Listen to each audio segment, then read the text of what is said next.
감사드리겠습니다. 고맙습니다.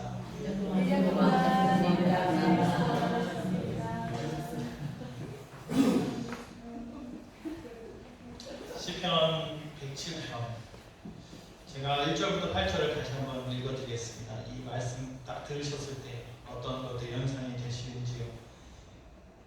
여호와께 감사하라. 그는 선하시며 그 인자하심이 영원하미로다. 여호와의 속량을 받은 자들은 이같이 말할지어다. 여호와께서 대적의 손에서 그들을 속량하사 동서남북 각 지방에서부터 모으셨도다. 그들이 광야 사막길에서 방황하며 거주할 성읍을 찾지 못하고 줄이고 목이 말라 그들의 영혼이 그들 안에서 피곤하였도다. 이에 그들이 근심 중에 여호와께 부르짖음에 그들의 고통에서 건지시고 또한 또 바른 길로 인도하사 거주할 성읍에 이르게 하셨도다.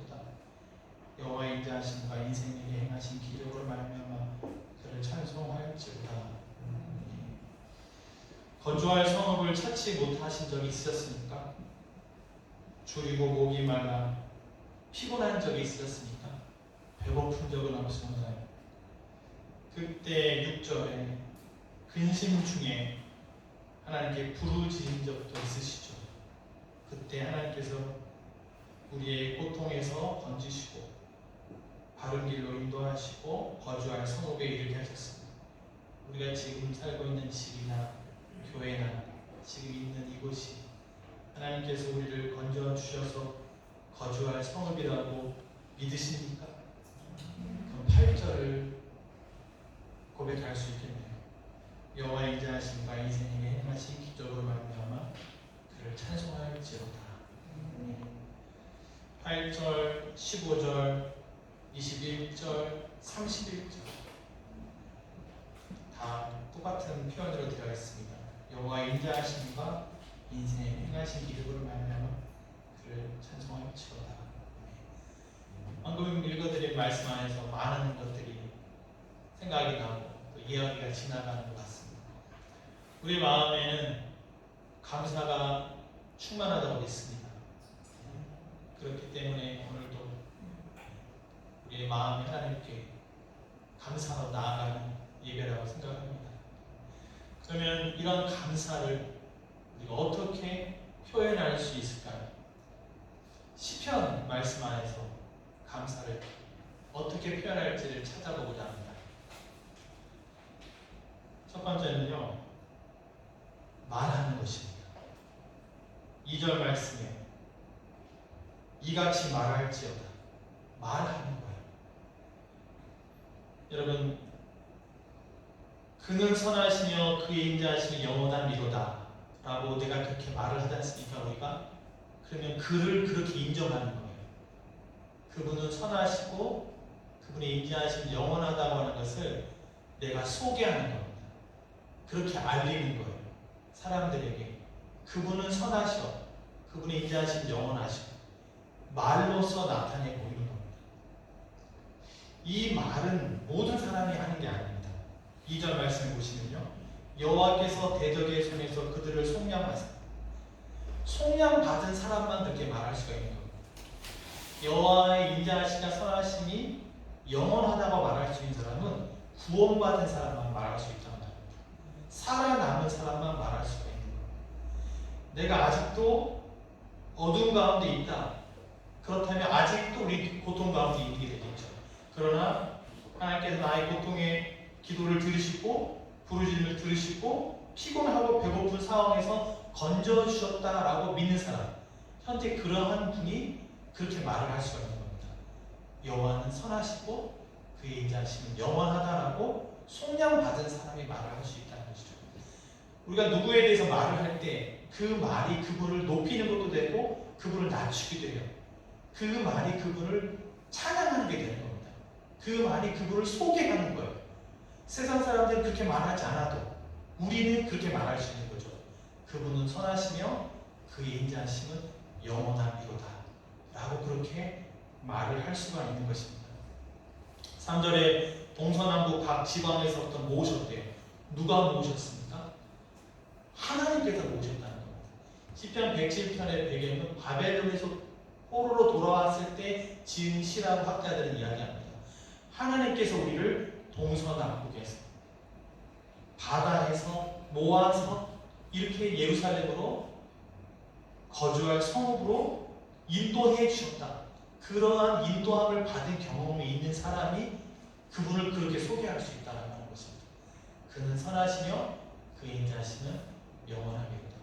그러므로 감사를 어떻게 표현할 수 있는가? 하나님께. 대상이 누굽니까? 하나님께. 주어가 분명해요. 하나님께 감사합니다. 그는 선하시며 그의 인자하심은 영원하시다. 내가 속량받은 사람이다. 우리가 모를 수 있었던 것은 그분이 하신 것이다 라고 말하는 것이 감사를 표현하는 것입니다. 창세기에서 사라가 아이를 갖기 전 했던 말이 있습니다. 창세기 18장 12절에요. 사라가 속으로 웃고 이르되 내가 노쇠하였고 내 주인도 늙었으니 내가 무슨 즐거움이 있으리요. 웃는 것은 속으로 했어요. 말은 겉으로 했습니다. 내가 노쇠하였고 내 주인도 늙었으니 내가 무슨 즐거움이 있으리요. 즐거움이 없다는 겁니다. 내가 나이가 많다는 거예요. 근데 이 나이가 많다는 얘기를 한 이유는 아이를 낳는다고 하니까 그 말에 속으로 웃고 내가 나이가 많은데 무슨 아이를 낳는가? 그리고 재미가 없다는 거예요. 인생에 즐거움이 없다는 겁니다. 연세가 많아서 재미가 없는 게 아닌 거예요. 연세가 많아서 재미있게 사실 수 있어요. 자식이 없다는 겁니다. 재미가 없다는 거예요.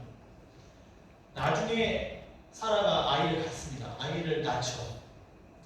말이 바뀝니다. 21장 6절에서 사라가 이삭을 낳은 후에 이렇게 말합니다. 사라가 이르되 하나님이 나를 웃게 하시니 듣는 자가 다 함께 웃으리로다. 처음에 18장에서의 웃음은 비웃음이었어요. 내가 아이를 낳는다고? 그러나 21장에서 웃음은 하나님이 주신 기쁨이 되는 것입니다. 그 21장 6절 이하에 보시면 사람들은 말했다고 되어 있어요. 아브라함이 나이가 많은데 어떻게 아이를 낳습니까? 라고 사람들은 말했다는 거예요. 그런데 그 말대로 된 것이 아니라 하나님께서 아들을 주심으로 말미암아 나의 기쁨을 주셨다. 처음에는 내게 무슨 즐거움이 있으리요 했다가 이제는 하나님께서 나를 웃게 만들어 주셨다고 말을 하는 것입니다. 이걸 말로서 얘기하는 거예요. 사라의 말이에요. 하나님께서 나를 웃게 해주셨다. 재미가 없다는 말도 사라의 말이었지만 하나님께서 나를 웃게 해주셨다는 말도 사라의 말이에요. 누구에게 하는 말이에요? 사람들에게 하는 말이에요. 아브라함이 나이가 많은데 어떻게 아이를 낳아? 그 말하는 비웃는 사람들에게 내 하나님이 어디 있느냐? 네 하나님이 선하고 인자하시다는 게 어디 있느냐고 비웃는 사람들에게 봐봐, 하나님이 나를 웃게 하셨잖아. 이게 하나님 찬양하는 거예요. 믿지 않는 사람은 세상 사람들이 비웃을 때 너의 하나님이 어디냐 할 때 하나님이 나를 웃게 하셨어. 이렇게 말함으로 말미암아 하나님 인정하고 높여드리는 저와 여러분 되게 되기를 바랍니다. 우리의 입술이 하나님을 높여드릴 수 있는, 찬양할 수 있는 그런 입술이 되기를 바랍니다. 이 말에다가 음악을 붙인 사람이 다윗이죠. 시편이 150편까지 있는데요. 구약 성경에서 가장 감사가 많이 나오는 권이 시편입니다. 시편의 대다수를 다 했었잖아요. 다윗은 특별하게 음악이라고 하는 기술이 있었어요. 그래서 나의 힘이 되신 여호와여 내가 주를 사랑합니다. 시편 18편 1절. 거기다가 우리는 그냥 나의 힘이 되신 여호와여 내가 주님을 사랑합니다 라고 이렇게 주님에 대한 말로만 했는데 다윗은 거기다가 악기를 가지고 더 풍성하게 했던 사람이 다윗이었어요. 왜냐하면 기술이 있었으니까요. 시편 107편 보고 계시죠? 108편 1절에 108편 1절에 하나님이여 내 마음을 정하였사오니 내가 노래하며 나의 마음을 단양하여 찬양하리로다. 비파야 수금아 깰지어다 내가 새벽을 깨우리로다. 새벽을 깨운다는 얘기는요, 아침부터 일어나가지고 찬양, 진짜 노래하겠다는 겁니다. 진짜 아침부터. 여러분 실제로 이렇게 찬양하고 연주하고 싶은 사람은 아침부터 일어나자마자 기타 잡습니다. 기술 있는 사람들은 그렇게 합니다. 다윗은 새벽부터 찬양하는 걸 또 말했어요. 시편 63편 6절에 나의 입이 기쁜 입술로 주를 찬송하되 내가 나의 침상에서 주를 기억하며 새벽에 주의 말씀을 작은 소리로 읊조릴 때에 하오리니. 새벽에 주의 말씀을 작은 소리로 읊조려. 그것도 하나님이 인정하고 하나님 어떤 분인 걸 말하는 것이고 찬양이 되는 거예요. 하나님이 들으시는 거죠. 아, 제가 나를 높이는 거죠. 이분 너무 좋으신 분이세요. 고마운 분이세요. 이분의 인자하심이 얼마나 큰지 아세요? 그거 다 들으면 그분 어떤 마음이에요? 아, 이 아이가, 이 사람이 나를 높이는 거예요. 하나님은 그걸 듣는 거예요. 다윗이 나를 높이는 거예요. 그 왕인 다윗이 나를 높이는 거예요. 우리에게 음악적인 기술이 없어도 괜찮습니다. 주님 감사합니다. 그럼 주님이 나를 높이는 거예요. 주님이 최고예요. 주님 없이는 안 돼요. 이게 다 하나님의 은혜예요. 고통 중에 있을 때 거주할 성읍에 인도하신 것은 하나님이신 나를 인정합니다. 내가 배고프고 힘들 때 고통 중에 있을 때 기도를 들으셔가지고 방황하며 거주할 성읍을 찾지 못해가지고 헤매고 있을 때 인도하신 분이 하나님이세요. 나를 높이는 거야. 이게 찬양이 되는 것입니다. 말로서 얼마든지 찬양하고 높일 수 있는 거예요. 그래서 아침에 일어나서 주는 선하시며 그 인자하시는 영원함이로다 이렇게 말만 해도 하나님을 인정하는 찬양이 되는 것입니다. 우리가 하나님에 대해 실망하고 마음 아파할 때 나왔던 말들은 사실 찬양은 아니었죠. 어떻게 보면 하나님의 마음을 잘 이해하지 못한, 충분히 헤아리지 못한, 사실 너를 향한 나의 생각은 재앙이 아니고 평안인데 왜 그렇게 아직 기다리지 못한 듯한 의심의 말이었죠. 그러나 지나고 났을 때 역시 주님, 정확하신 주님, 이렇게 하나님을 말로서 많이 높여드릴 수 있는, 찬양할 수 있는 저와 여러분 되게 되기를 간절히 바랍니다. 두 번째는요, 보답하는 것입니다. 시편 안에서 시편 116편 한번 보시겠습니다. 한 장만 넘기시면 16편이 나오죠. 시편 116편 12절 말씀입니다. 내게 주신 모든 은혜를 내가 여호와께 무엇으로 보답할까? 감사를 어떻게 표현할 수 있을까요? 보답하는 걸로 표현할 수 있어요. 우리 한국말 성경에는 보답이라고 되어 있는데요. 히브리어로는 슈브, 돌아가다 이런 뜻이. 하나님께로 감사한 사람은 하나님께로 돌아가는 사람입니다. 내가 무엇으로 보답할까? 내가 어떻게 하나님께 돌아갈까? 누가복음 17장에서 예수님이 10명의 문둥병들을 고쳐주셨습니다. 10명을 고쳐주셨는데 한 명만 돌아갔어요. 누구에게요? 예수님께. 이렇게 기록되어 있습니다. 그 중에 한 사람이 자기가 나은 것을 보고 큰 소리를 하나님께 영광을 돌리며 돌아와 예수의 발 앞에 엎드려 감사하니 그는 사마리아 사람이에요. 가면서 감사할 수 있겠죠. 나았다. 하나님이 하셨어. 근데 돌아오는 거예요. 감사한 사람은 주님께로 돌아오는 것입니다. 묵상에 보면 예수님의 제자들 다 감사한 사람이에요. 어부였던 날, 세리였던 날, 예수님 왜 따라다녀요? 왜 쫓아다녀요? 예수님 감사합니다. 감사한, 나았다는 건 뭡니까? 은혜 받은 거예요. 문제 해결 받은 겁니다. 치료 받은 거예요. 그런 사람들이 예수님 따라다니는 거죠. 무엇으로 보답이 갈까? 예수님께로 가는 거. 그게 감사한 사람의 모습이에요. 그럼 가서 무엇을 합니까? 13절에 내가 구원의 찬을 들고 여호와 이름을 부르며 여호와 이름을 부르는 것입니다. 감사한 분의 이름을 부르는 거예요. 우리가 감사할 때 부릅니다. 누구누구니. 감사한 마음으로 여호와께 돌아가 여호와 이름을 부르는 거예요. 그 다음에 14절이요. 나는 나의 서원을 여호와께 갚는다. 서원을 갚는다고 하는 것은 약속을 이해하겠다는 것입니다. 이것은 누가 강요가 아니라 누가 하기 때문이 아니라 감사하기 때문에 내가 하나님 앞에 무언가를 하고 싶은 거예요. 정리하면 이렇게 되는 것이죠. 여호와 감사한 사람은 여호와께 돌아갑니다. 가서 감사한 분의 이름을 불러요. 그리고 그분 내가 하고자 했던 거, 약속한 것을 이행합니다. 우리가 다 그런 분들이라고 저는 생각하고 있습니다.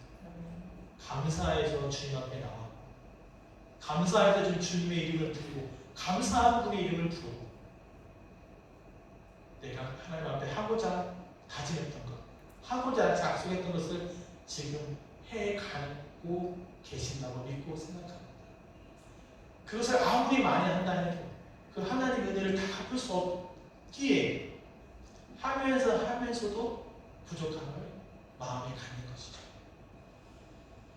하나님은 이러한 감사가 무엇으로 보답할까? 계속 주님께로 가시고 계속 주님의 이름을 부르며 계속 주님 앞에서 하고자 했던 것들을 계속 이행해 가실 수 있게 되며 주님을 축복합니다. 멈추지 않아요. 다시 그 고통과 배고픔과 거주할 성읍을 찾지 못한 상황으로 돌아가지 않고 계속 주님께로 가고 계속 주님의 이름을 부르며 내가 주님 앞에 하고자 했던 것을 계속 이행할 수 있는 그런 저와 여러분들이 되게 되길 바랍니다. 그리고 하나님께서 사라를 웃게 하셨던 것처럼 우리의 삶 가운데 웃게 해주시는 은혜가 있게 되길 바랍니다. 왜냐하면 우리가 이런 게 있어요. 항상 기뻐하라, 쉬지 말고 기도하라, 범사에 감사하라. 가만히 생각해 보니까요, 기뻐한다고 감사가 같이 있는 건 아니더라고요. 기도는 해, 근데 감사를 안 할 수 있고, 기도를 하는데 기쁨이 없을 수가 있어요. 무슨 말씀을 드리고 싶냐면요, 감사하지. 거주할 성읍에 왔고 배고프지 않아 감사해. 근데 기쁨이 없는 거예요. 마치 그냥 억지로 그냥 감사해요. 그런데 기쁨이 안 생겨요. 그런 것에 대해서 좀 고민이 됩니다. 그래서 하나님께서 사라가 이삭을 낳은 거 말고는 창세기에서 사라 으뜸 얘기할 만한 게 없는 것 같아요. 그리고 사라를 아들을 낳았는데 하나님 번제로 바치라는 이 상황, 감사는 한데 기쁘지는 않은 거죠. 어머니의 마음에서. 우리의 삶에도 감사는 해요. 근데 하나님 기쁘지는 않는 것 같아요. 이것은 우리 삶에 그냥 있는 것 같아요. 수고할 슬픔인데. 근데 제가 바라는 것은 하나는 그럼에도 불구하고 하나님 기쁨을 주십시오. 웃음을 주십시오. 그렇게 기도합니다. 여러분도 하나님 기쁨을 주십시오. 그런 기도가 있게 되길 바라고, 그 기뻐하실 수 있게 바라고. 또 하나는요, 그 일에 좀 의미를 부여하니까 기뻐지는 것 같아요. 이것의 의미가 이것이 수고스럽고 좀 어떠한 것이라 할지라도 내가 이것에 대해 의미를 부여하는 거예요. 하나님께서 어떤 뜻이 있으셔서 사용하시는 시간, 필요하시기 때문에 하시는 시간, 또 이것이 어떤 상황을 이해하는 데 필요한 것이 아닐까.